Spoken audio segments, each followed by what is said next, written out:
two completely different timelines, connected by one ordinary object. Welcome to the Parallel Past Project. You reach for it every single day without a second thought.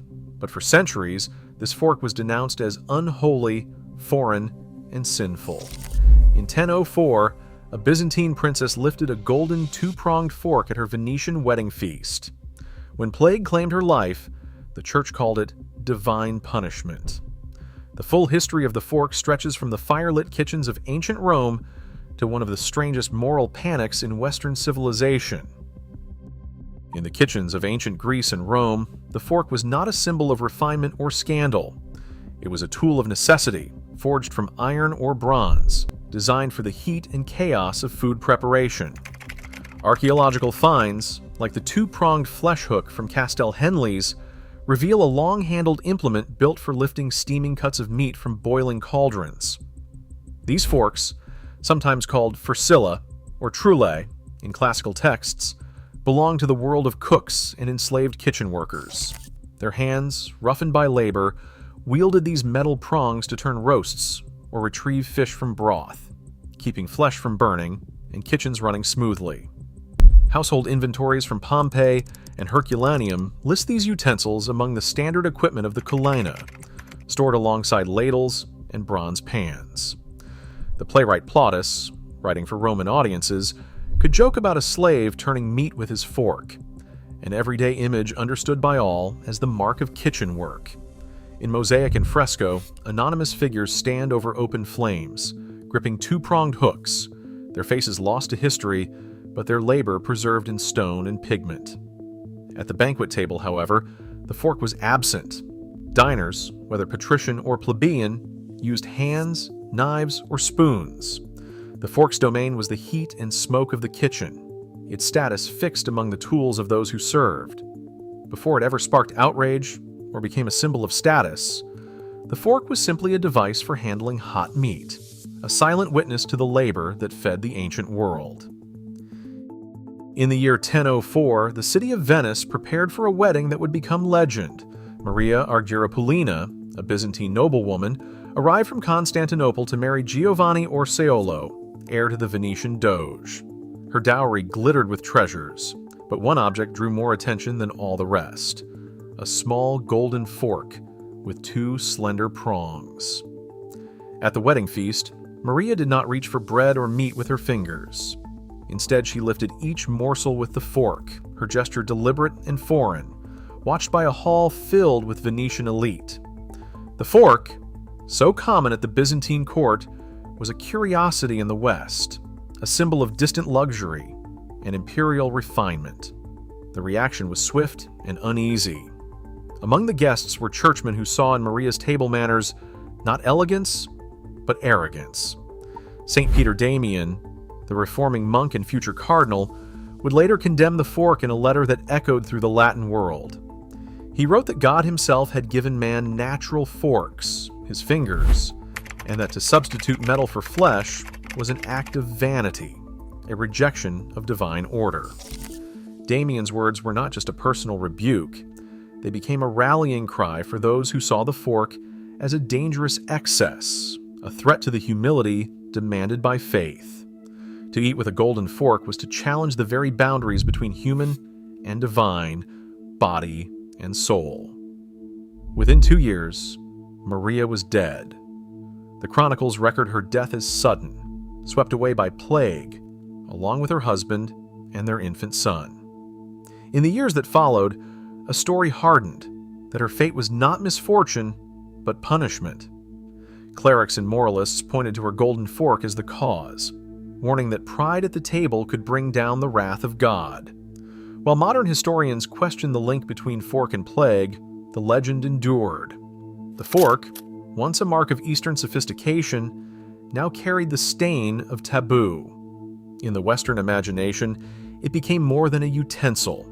It was a lesson in the dangers of foreignness, pride, and the defiance of sacred order. In the medieval imagination, the fork's shape carried a shadow. Two slender prongs, glinting in candlelight, echoed the pitchforks and tridents wielded by devils in church murals and illuminated manuscripts. In sermons and bestiaries, the trident was a sign of the infernal, a tool of torment, not of nourishment. Priests described Satan's fork as the weapon that prodded the damned through the fires of hell. This was not idle symbolism. The fork's resemblance to these icons made it more than an oddity. It became a threat, an object that seemed to blur the line between the sacred and the profane. Yet while Western Europe recoiled, the story unfolded differently to the East.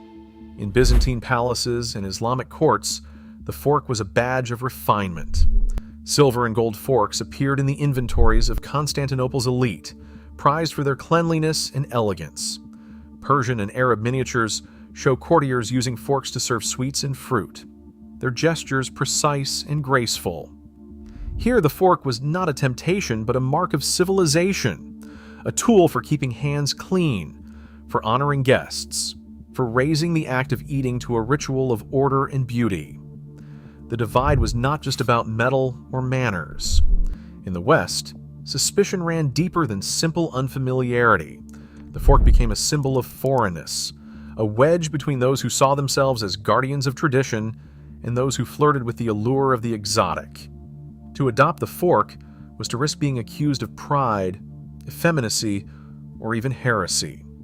The utensil itself became a battleground, a silent marker of who belonged and who did not. In this charged atmosphere, the fork's journey from table to table was fraught with anxiety, its very shape casting a long, uneasy shadow across the medieval world. At Versailles, dining was no longer a private affair. The palace itself became a stage, and every meal an act in the theater of power. Under the gilded gaze of Louis XIV, the ritual of eating was choreographed with the same precision as a royal ballet. The Sun King, master of spectacle, insisted on a show of tradition. Hands, never forks, lifted food to the lips of the most powerful men and women in France. The message was clear. To eat with one's hands was to display lineage, strength, and the confidence of someone born to rule. Within this world of velvet and mirrors, the fork became a silent provocation. Using one could be read as a whisper of dissent, a nod to foreign softness, or a challenge to the masculine code that governed the court. Some chroniclers later claimed Louis XIV banned forks outright, but the records of Versailles yield no such decree, only the memory of a king who preferred the old ways, and a court that watched his every move for clues on how to behave. The fork's presence at Versailles was ambiguous, almost subversive. To adopt it was to risk being seen as effete or dangerously cosmopolitan. Yet in the shadows of the salons, a few courtiers slipped silver tines into their place settings, signaling quiet resistance, or perhaps just a longing for cleanliness in a world obsessed with appearances. The fork, once condemned by priests and moralists, now found itself at the center of a different struggle. Not of faith, but of authority, gender, and the theater of manners. The battle over how to eat had moved from the pulpit to the palace, and the fork had not yet claimed victory. It had only entered a more refined and more perilous arena. In 1533, Catherine de' Medici crossed the Alps to marry into the French royal house, bringing with her trunks filled with Florentine silver. Among the treasures were objects that seemed trivial to her Italian entourage, but in France they were a source of fascination and scorn. Silver forks, delicate and unfamiliar, arranged with care on the tables of the new queen's household. The French court, steeped in its own rituals, watched Catherine's table with a mix of curiosity and suspicion. To her, the fork was a mark of refinement, a tool for keeping hands clean and gestures elegant, habits learned in the palaces of Florence, where the Medici had already embraced this slender implement. But in Paris, the fork was treated as an affectation, a foreign oddity that set Catherine apart from her new countrymen. Satirical pamphlets mocked the Italian neatness of the queen and her retinue, painting forks as a symptom of vanity and foreign pretension. Courtiers whispered that only those ashamed of their own fingers would use such a thing. The ridicule was sharp, but it did not erase the evidence. Household inventories from the 1530s list imported silver forks among the possessions of the royal family. proof that the object had found a foothold, however precarious, in the world of French nobility. Catherine's presence made the fork visible, but not yet necessary. For the French elite, it was a token of novelty, a symbol of both cosmopolitan taste and social risk. Its place at the table was still uncertain, precious, rare, and fraught with meaning. France had acquired the fork, but not yet the will to claim it as its own. In the age of the RUFF, the dining table became a minefield for the fashionable. The rough, starched, towering, and often stretched to a width of nearly 18 inches, transformed the body into a sculpture of discipline and display. Every movement risked disaster. A single touch of greasy fingers could stain linen worth a month's wages, and a careless elbow could crumple hours of starching and pleating. Taylor's records from London and Venice list the rough alongside the most precious silks, and etiquette manuals warn of the social cost of a soiled collar. At this moment, the fork quietly changed its role. No longer a badge of foreignness or a lightning rod for moral outrage, it became a tool for survival, at least for one's clothing. The fork allowed the hand to hover safely above the plate, preserving the fragile architecture around the neck. Courtly guides described how to hold the fork and knife so the arm would not disturb the rough, and household accounts show a steady rise in the purchase of forks by those who could afford both fine linen and the means to protect it. Cleanliness here was not about science or faith, but about rank and spectacle. To eat with a fork was to signal mastery over one's body and garments, to keep the visible self immaculate in a world obsessed with appearances. The rough, with all its inconvenience, forced the fork from curiosity to necessity. In the end, it was not theology or technology that pushed the fork onto the table, but the iron logic of fashion and the terror of a ruined collar. The fork's journey toward everyday use was halted for centuries by its own design. Two prongs, straight as a pair of needles, could spear a slice of meat or steady a fruit, but failed against anything smaller or softer. Peas rolled away. Grains slipped through. Sauces and salads defied the tool's rigid geometry. In banquet halls and kitchens alike, the fork's promise was limited by its inability to gather, to hold, to truly serve the rhythms of a changing table. Metalworkers in Germany and France began searching for answers not in etiquette, but in the logic of engineering. Pattern books from Nuremberg and Paris, dated to the mid-1700s, reveal a new silhouette: 3 tines, then 4, arranged in a gentle curve. The additional prongs transformed the fork from a symbol into a solution. Now it could cradle peas, scoop up grains, and lift a delicate flake of fish without losing its grip. The slight arch in the tines, neither flat nor sharply hooked, allowed the fork to gather as well as pierce, making it as capable of serving salad as slicing roast. The shift was not a matter of fashion or decree. It was the quiet work of metal and hand, of pattern and practice, as designers adapted their craft to the demands of the table. The 4-pronged fork, perfected in the workshops of Nuremberg and Paris, finally delivered what centuries of argument and anxiety could not: a utensil that met the needs of the meal. With this breakthrough, the fork was no longer an object of scandal or suspicion. It became at last a tool worthy of its place beside the knife and spoon. In 1611, Thomas Coriat returned from Italy with more than stories. In his travelogue, Coriat's Crudities, he praised the Italian habit of eating with a fork, a practice he found both clean and civilized. But in England, this admiration became a liability. The printed words that lauded the fork's elegance made Coriat a figure of fun among his peers. They called him Furcifer, a Latin pun on fork-bearer and a word for scoundrel. Letters and pamphlets mocked his foreign affectations, and the simple act of using a fork became a punchline, a test of whether a man was truly English or merely pretending at continental airs. The ridicule went beyond the literary salons. In a culture that prized rough hands and hearty appetites, the fork was branded as an unnecessary comfort, a sign of softness. The Royal Navy codified this suspicion into rule. Sailors were forbidden to use forks at mess, the utensil dismissed as unmanly and superfluous. Discipline manuals from the 18th and 19th centuries listed forks among the unnecessary comforts that had no place at sea. To eat with a fork was to flout the ideal of British toughness, to invite the scorn reserved for those who could not endure hardship. Yet the fork did not vanish. It survived by outlasting its mockers, enduring decades in which its presence at the table was an invitation to be laughed at or shamed. The English resistance did not stop the fork's slow advance.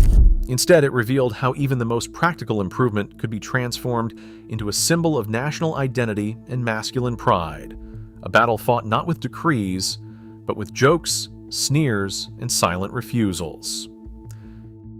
In the final decades of the 19th century, a new threat entered the dining room, not from foreign courts or the pulpit, but from the invisible world revealed by science.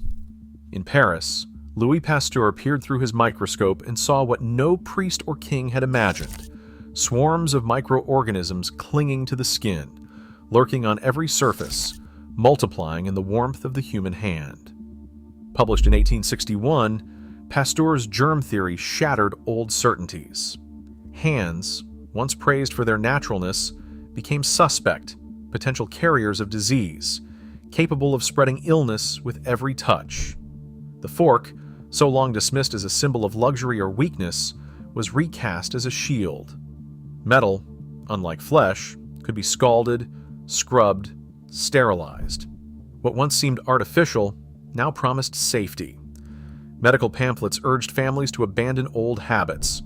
Public health campaigns called for hygienic steel cutlery in schools and hospitals.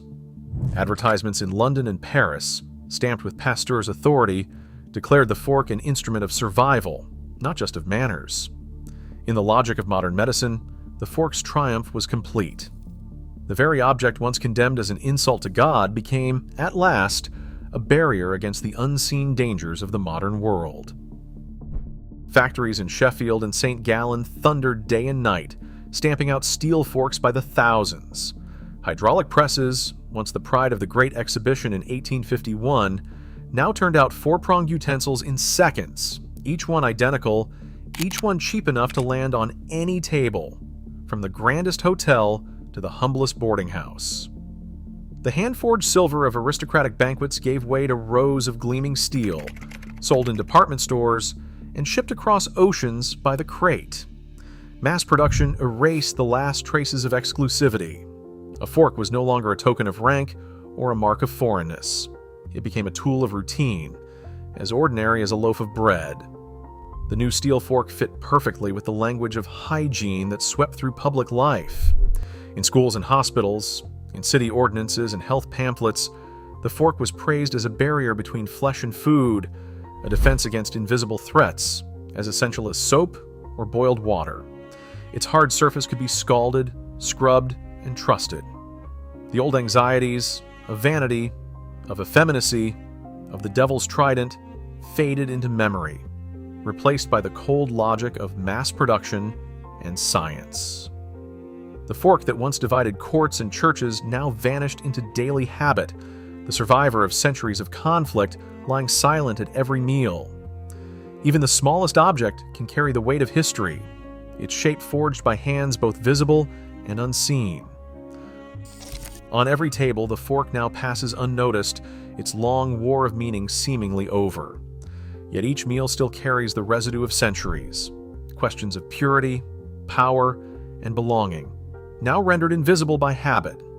As our rituals evolve with science and society, even the most ordinary object can bear witness to hidden battles. Sometimes, civilization's sharpest divides are forged on the smallest points. Thank you for watching.